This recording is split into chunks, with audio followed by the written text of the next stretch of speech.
आज आपण समोसा तयार करणार आहोत। तर समोशाची परफेक्ट अशी चटणी, त्यासाठी कोणता मसाला तयार करायचा ते पण सांगणार आहे। त्याचबरोबर समोशाचे बाहेरचे जे कव्हर असतं ते कसं व्यवस्थित असं तयार होईल याच्यासाठी मी काही छोट्या टिप्स दिलेल्या आहेत। तर चला मग आपण रेसिपीला सुरुवात करूया। नमस्कार मैत्रिणींनो, मी सुषमा डांगरे आपले सर्वांचे बेस्ट कुकिंग मध्ये अगदी मनापासून स्वागत करत आहे। व्हिडिओ थोडा मोठा होणार आहे, तरी देखील तुम्ही कुठेही स्किप करू नका। व्हिडिओ तुम्ही शेवटपर्यंत पहा व व्हिडिओला लाईक करायला विसरू नका। त्यासाठी आपण इथे 2 कप मैदा घेतलेला आहे, पाव कप बारीक रवा घेतलेला आहे। त्यामुळे आपला समोसा छान असा खुसखुशीत तयार होणार आहे। पाव चमचा ओवा घेतलेला आहे, तो आपण हातावर थोडासा असा चोळून मॅश करून घ्यायचा आहे, त्यामुळे ओव्याचा छान असा सुगंध येणार आहे। चवीनुसार मीठ ॲड करायचे। हे सर्व जिन्नस व्यवस्थित असे मिक्स करून घ्यायचे आहे। इथे आपण साजूक तूप वापरणार आहोत। तूप हे गरम नाही केले तरी चालणार आहे। अर्ध्या कप पेक्षा थोडेसे कमी प्रमाणात आपण तूप वापरणार आहोत। तुम्ही तुपाऐवजी तेल देखील वापरू शकता। हे सर्व तूप मैद्याला व्यवस्थित असे चांगले चोळून लावून घ्यायचे आहे। 5 मिनिटं व्यवस्थित असे मिक्स करून घ्यायचे आहे। सर्व पीठ हे तुपाला व्यवस्थित असे लागले गेले पाहिजे। 5 मिनिटं चांगले व्यवस्थित मळून घेतलेले आहे। या सर्व पिठाचा एक अशी मूठ तयार झाली पाहिजे। हे पहा, अशा पद्धतीने। इथे हे पीठ मळण्याकरता आपण पाणी एकदम घालणार नाहीये, थोडे पाणी आपण ॲड करणार आहोत। हे पीठ भिजवताना अजिबात घाई करायची नाहीये। पीठ जर जास्त सैलसर झाले तर आपल्या समोशांचा आकार व्यवस्थित येणार नाही व समोसे खूप असे तळल्यानंतर देखील नरम पडतील। तुम्ही पाहू शकता आपले पीठ हे छान असे आपण घट्टसर असे मळून घेतलेले आहे। हे पहा, असेच घट्ट पीठ भिजवायचे आहे। अजिबात पीठ सैलसर भिजवू नका। आपण हे पीठ अर्धा तासाकरता भिजण्याकरता ठेवणार आहोत।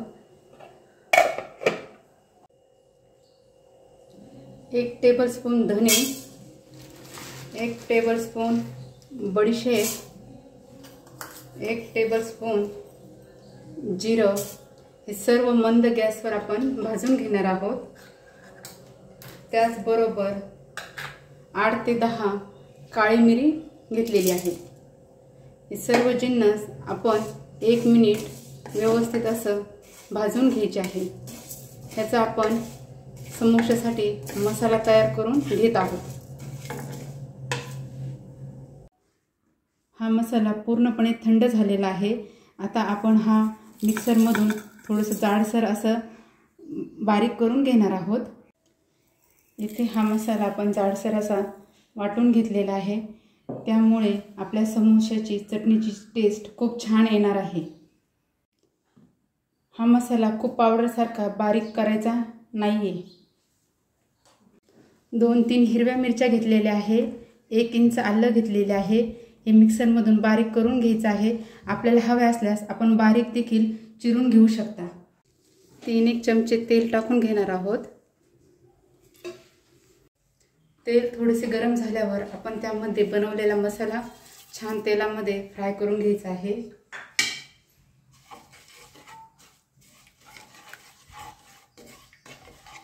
आलं व हिरवी मिरचीची पेस्ट आपण तेलामध्ये छान अशी फ्राय करून घेणार आहोत।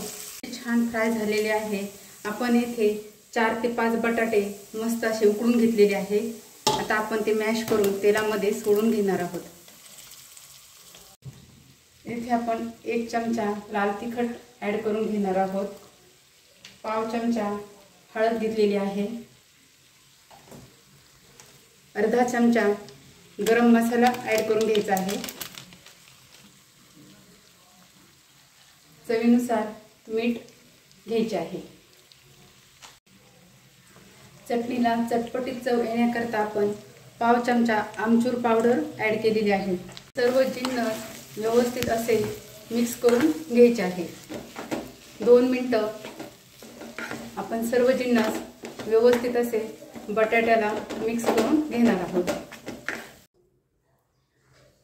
आपले 2 मिनिटांनंतर चटणी ही छान अशी तयार झालेली आहे। हे पहा, मस्त अशी चटणी तयार झालेली आहे। आपण त्यावर आता थोडीशी बारीक चिरलेली कोथिंबीर टाकून व्यवस्थित चटणी ही मिक्स करून घेणार आहोत। आता आपण गॅस बंद करून घेणार आहोत व चटणी थंड होण्याकरता ठेवणार आहोत। अर्धा तास झालेला आहे। तुम्ही पाहू शकता आपले हे पीठ छान असे भिजले गेलेले आहे। जे हे व्हाईट डॉट दिसतात तो रवा भिजलेला आहे। 5 मिनिटं हे पीठ छान असे व्यवस्थित पुन्हा मळून घ्यायचे आहे। इथे आपण पोळी लाटण्याकरता जेवढा पिठाचा गोळा घेतो तेवढ्या साईजमध्ये आपण हा गोळा तयार करून घेणार आहोत। आपल्याला जर समोसे बारीक करायचे असेल तर आपण आपल्या आवडीनुसार कमी जास्त देखील पिठाचा गोळा तयार करून घेऊ शकतो। इथे आपल्या पिठाचे 7 असे गोळे तयार झालेले आहे। म्हणजे एकूण कमीत कमी 14 आपले समोसे तयार होणार आहे। इथे आपण गोळा घेतलेला आहे, तो लाटण्यासाठी सुरुवात केलेली आहे। इथे आपण कोरड्या मैद्याचा किंवा पिठाचा अजिबात वापर करणार नाहीये। पूर्ण व्यवस्थित अशी पोळी लाटून घ्यायची आहे। तुम्ही पाहू शकता अशा पद्धतीने आपण पूर्ण पोळी लाटून घेतलेली आहे। ज्या पद्धतीने आपण पोळी लाटतो त्यापेक्षा थोडीशी अशी पातळसर पोळी लाटून घेतलेली आहे। इथे आपण सुरीने पोळीचे 2 भाग असे करून घेणार आहोत। मध्यभागी सुरीने कट करून घ्यायचे आहे। इथे आपण एका वाटीमध्ये थोडेसे पाणी घेतलेले आहे। ह्या वरच्या कडेला आपण पाणी लावून घेणार आहोत। आपली ही बटाट्याची चटणी छान अशी थंड झालेली आहे। इथे आपण समोशासाठी ती भरून घेणार आहोत। इथे आपण समोशाचा आकार देण्याकरता मध्यभागी अशी घडी करून घ्यायची आहे व ही घडी एकावर एक ठेवून व्यवस्थित अशी फोल्ड करून घ्यायची व प्रेस करून घ्यायची आहे। तुम्ही पाहू शकता आपला समोशाचा आकार छान असा तयार झालेला आहे। येथे आपण चटणी ही व्यवस्थित अशी चमच्याच्या साहाय्याने खाली थोडीशी अशी दाबून घ्यायची आहे। पुन्हा आपण 1 चमचा त्यामध्ये चटणी ॲड करून घेणार आहोत। आपल्याला आवश्यक वाटल्यास आपण अजून देखील त्यामध्ये चटणी भरू शकता व हाताने ती थोडीशी प्रेस करून घ्यायची आहे। आतल्या भागाला पुन्हा आपण थोडेसे असे पाणी लावून घेणार आहोत। सर्व बाजूंनी पाणी लावून घ्यायचे आहे। आपल्या ह्या वरच्या बाजूला घडी घातलेली आहे त्यामुळे आपण ह्या बाजूला देखील थोडीशी अशी घडी घालून घेणार आहोत। त्यानंतर आपण ह्या दोन्ही कडा व्यवस्थित अशा प्रेस करून घ्यायच्या आहे।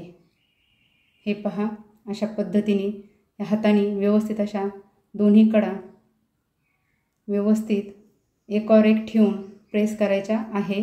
पुन्हा आपण हाताने त्यावर बोटाने व्यवस्थित असे दाबून घेणार आहोत। त्यानंतर आपल्या ह्या खालच्या कडा थोड्याशा अशा बोटाने प्रेस करून घ्यायच्या आहे म्हणजे आपला हा समोसा थोडासा बसक्या शेपमध्ये तयार होईल। तुम्ही पाहू शकता आपले छान असे समोसे तयार झालेले आहे। समोशांचा शेप देखील परफेक्ट आलेला आहे। आपण जसे समोसे तयार करत होतो त्यावर आपण एक कॉटनचा कपडा घट्ट असा पाण्याने पिळून त्यावर कव्हर केलेले होते, त्यामुळे आपल्या समोशांना कडक अशी लेयर अजिबात आलेली नाहीये व पापडी देखील आलेली नाही कडक अशी। आपले समोसे खूप छान असे सॉफ्ट तयार झालेले आहे। तुम्ही पाहू शकता इथे आपल्या समोशांचा परफेक्ट असा आकार आलेला आहे। एकूण आपले इथे मीडियम आकाराचे 14 समोसे तयार झालेले आहे। तेल छान असे आता गरम झालेले आहे। आपण गॅसची फ्लेम ही लो करून घेणार आहोत। आपण थोडासा पिठाचा गोळा टाकून पाहणार आहोत। हो, आपलं तेल छानपैकी आता समोसे तळण्याकरता तयार झालेले आहे। आता त्यामध्ये आपण एक एक करत समोसे सोडून घेणार आहोत।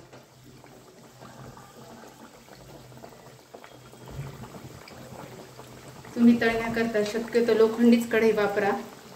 ती स्वच्छ करताना पटकन स्वच्छ होते। ते समोसे तळत असताना त्यावरतून चमच्याच्या साहाय्याने असे थोडे थोडे तेल टाकून घ्यायचे आहे।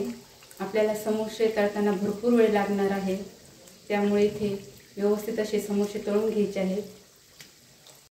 समोसे तळत असताना तेल खूप गरम करू नका, नाहीतर समोसे वरतून तळल्यासारखे म्हणजे लाल दिसतील व आतून हे नरमच राहतील। आपण समोसे दुसऱ्या बाजूने तळण्याकरता पलटी करून घेतलेले आहे।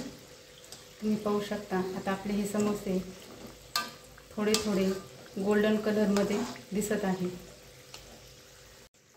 समोसे तळत असताना थोडासा पेशन्स ठेवूनच आपण समोसे तळणार आहोत। जसे आपले समोसे तळले जातात तसतसे ते तेलाच्या वरती येतात। तुम्ही पाहू शकता आपल्या समोशांना खूप छान असा गोल्डन कलर आलेला आहे। आपल्याला हे समोसे तळण्याकरता 23 ते 25 मिनिटे इतके लागलेले आहे। आता आपण हे समोसे एक एक करत असे प्लेटमध्ये काढून घेणार आहोत। येथे आपण समोशांचा कलर असाच ठेवायचा आहे। समोसे गरम असल्यामुळे 10 मिनिटांनंतर पुन्हा थोडासा समोशांचा कलर चेंज होतो। अशाच पद्धतीने आपण समोशाची पुढची बॅच तळून घेणार आहोत। अशा पद्धतीने तुम्ही नक्की समोसे ट्राय करा।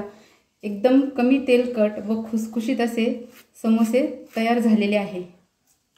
तुम्ही पाहू शकतात आपले समोसे खूप छान असे खुसखुशीत तयार झालेले आहे। माझा व्हिडिओ आवडल्यास लाईक, शेअर आणि सबस्क्राईब करा। धन्यवाद मैत्रिणींनो, पुन्हा भेटूया नवीन व्हिडिओमध्ये।